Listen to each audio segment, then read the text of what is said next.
zaman dahulu kala, sebelum zaman Mahabharata, sebelum zaman Ramayana, bahkan sebelum zaman lahirnya para dewa, yakni zaman di mana sejarah umat manusia mulai dicatat dan dikenang.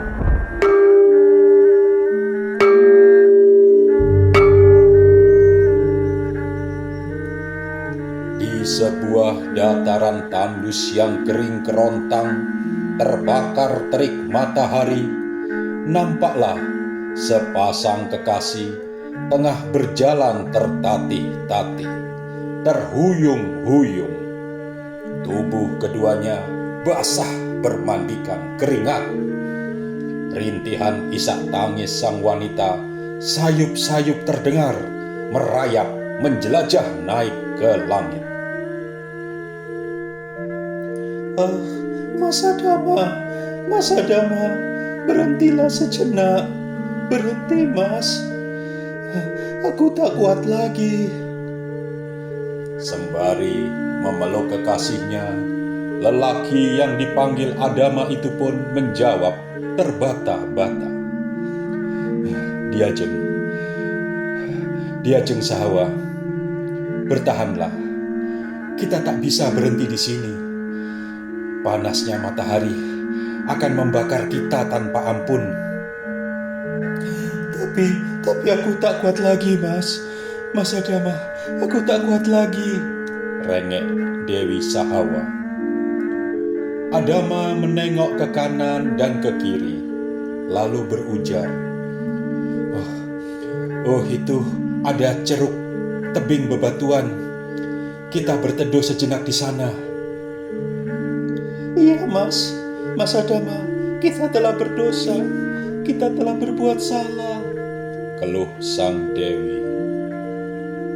Adama masih berusaha memberi semangat pada pasangannya itu. Iya Diajeng, tadinya kita telah hidup enak, sejahtera di negeri yang subur dan makmur. Namun kita telah melanggar aturan ilahi yang telah ditetapkan menjadi hukum di sana, hingga kita terusir dari sana, negeri yang subur makmur dan serba berkecukupan. Kini kita jadi gelandangan, terlunta-lunta, tak punya apa-apa, dan tak ada lagi yang peduli pada kita. Kita telah berdosa, kita telah melanggar hukum. Apa yang harus kita perbuat sekarang, Mas? Tanya Dewi Sahawa. Kita harus terus berjalan sambil kita memohon ampunan kepada Yang Maha Kuasa, Sang Pencipta kita.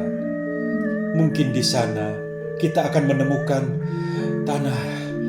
tanah yang subur yang dapat kita tinggali untuk memulai hidup yang baru, hidup yang benar, hidup yang mulia. Kita akan bangun sebuah keluarga kecil dengan anak-anak dan cucu-cucu yang baik budinya. Adama memandang jauh. Dewi Sahawa mengangguk. Iya, Mas Adama. Adama menghela nafas panjang, seakan mengumpulkan kembali tenaga dan semangatnya. Ayo Diajeng, jangan menyerah. Mari berjalan lagi, sembari memohon ampunan kepada Yang Maha Kuasa, Sang Pencipta kita. Iya, Mas Adama. Ya, jawab Dewi Sahawa. Kegigihan untuk bertahan hidup dan bertobat telah menghantarkan keduanya tiba di sebuah lembah yang hijau subur, penuh pepohonan rindang yang tak jauh dari aliran sungai. Di sanalah mereka memutuskan untuk menetap, membangun rumah sederhana untuk anak cucu mereka kelak. Mereka menamai wilayah itu Kusnia Malebari.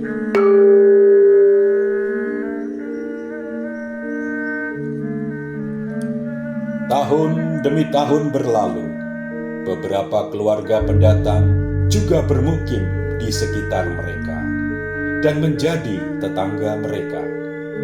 Sementara itu, Adama dan Sahawa telah dikaruniai beberapa putra dan putri, dan salah satunya mereka beri nama Sis.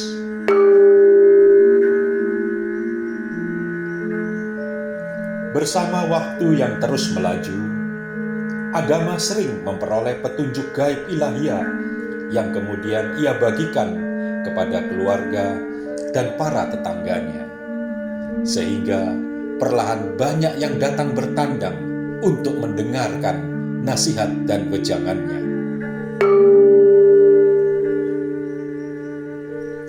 Saudara-saudaraku semua, marilah kita menjalani hidup, mengejar cita-cita impian kita dengan berserah diri kepadanya, yang Maha Kuasa, Sang Pencipta kita. Hanya kepadanya kita menyembah dan mengarahkan hidup.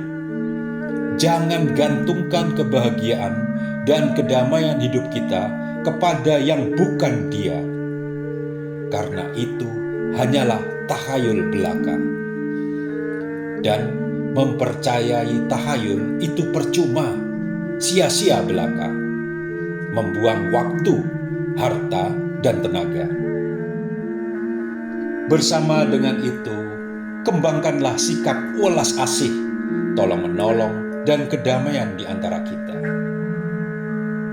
Itulah intisari ajaran ilahi, ajaran yang Maha Kuasa, Sang Pencipta kita semua. Demikianlah seruan Adama berulang-ulang di setiap kesempatan. Maka mereka memandangnya sebagai sang pencerah, guru spiritual. Bahkan tak sedikit dari mereka yang menyebutnya sebagai utusan dari langit. Mereka pun memuliakannya dengan panggilan Sang Yang Adama.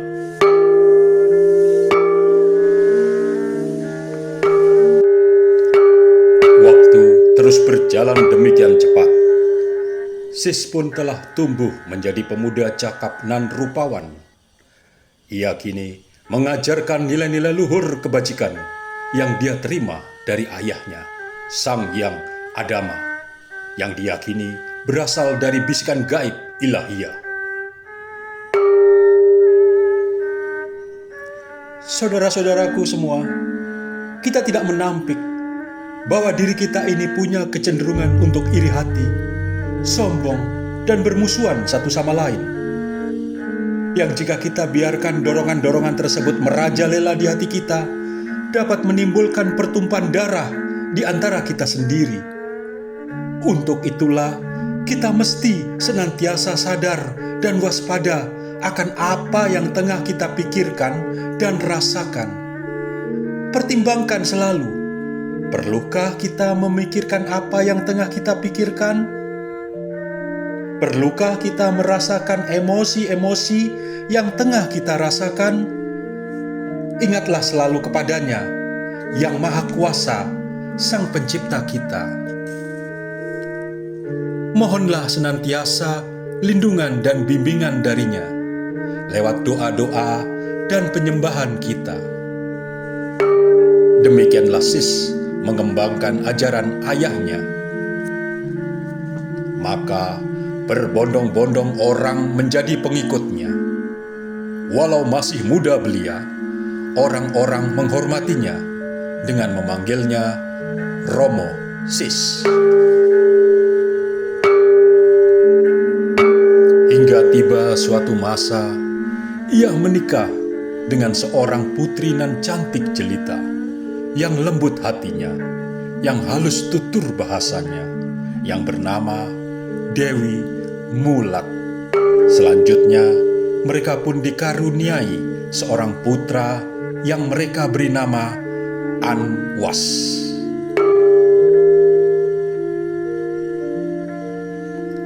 Sementara itu, jauh di sana, di sebuah kaki bukit, segumpal api berkobar-kobar.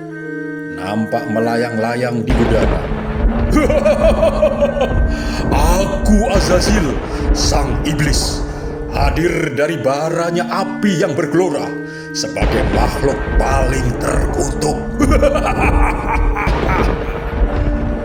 Suara gumpalan api itu bergema bergemuruh menakutkan. Adama, kawan lamaku, kiranya engkau telah mempunyai seorang cucu. Bagaimana bila cucumu adalah cucuku juga? Sepertinya bakal seru. Akan kubuktikan pada dunia, akan kubuktikan pada semesta, akan kubuktikan pada Yang Maha Kuasa bahwa manusia adalah makhluk yang lemah, penuh keterbatasan. Sosoknya yang terwujud dari kandungan bumi tak ada apa-apanya bila dibandingkan dengan makhluk macam diriku yang hadir dari baranya api yang bergelora.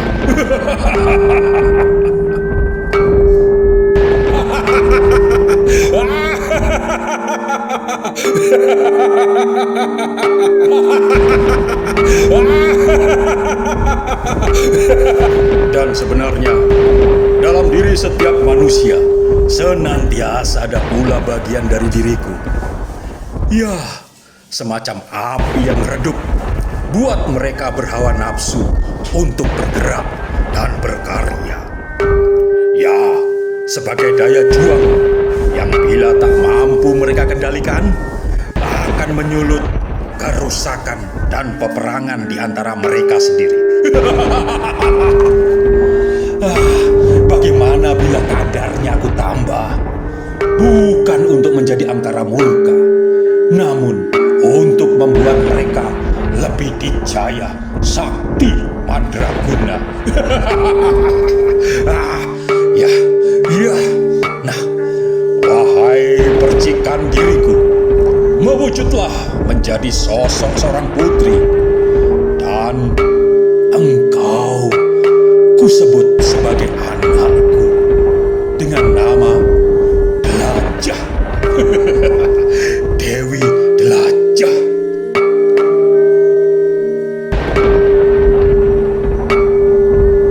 Kini tugasmu, merasuklah ke dalam diri Mulat, istri Sis. Bersatulah dengan kesadarannya, kuasailah dirinya, mengalirlah dalam darah, daging dan detak jantungnya. Ambil alihlah dirinya.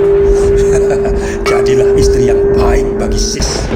Lalu lahirkanlah seorang putra untuknya sebagai cucuku.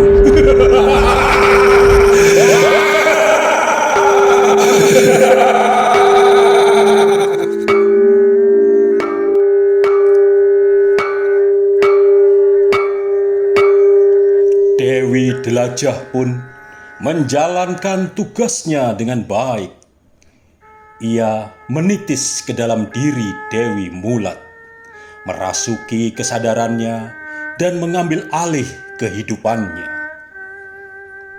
Tak seorang pun menyadarinya, tak seorang pun mencurigai kehadirannya, bahkan termasuk Romo Sis. Dewi Delajah mampu bersikap bagaikan Dewi Mulat seperti biasanya. Ia melayani Romo Sis dengan sangat baik. Ia pun menyayangi Anwas seperti anaknya sendiri. Romo Sis hanya merasakan bahwa istrinya kini menjadi lebih cepat marah dan kadang berkata sedikit kasar dengan nada membentak. Namun ia tak terlalu ambil pusing atas perubahan istrinya itu. Ia anggap hal biasa dalam sebuah hubungan suami istri yang telah berjalan bertahun-tahun. Dan masa indah pun datang bagi Romo Sis ketika istrinya melahirkan seorang putra yang ia beri nama Anwar.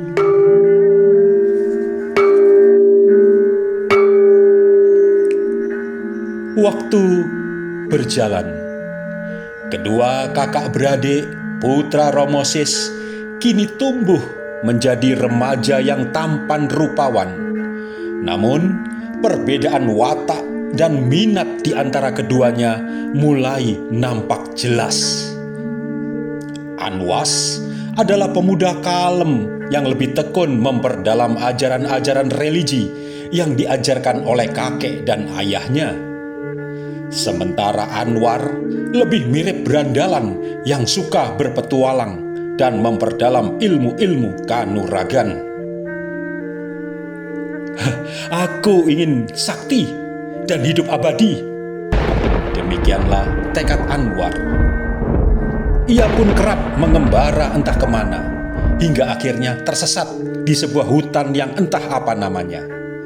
Di sana, ia berjumpa dengan seorang kakek misterius yang memperkenalkan diri dengan nama Eyang Suweja. Dan kepadanya, Anwar berguru. Akan aku ajarkan apa yang kau cari selama ini, yakni kesaktian, kedikjayaan, tegas sang kakek.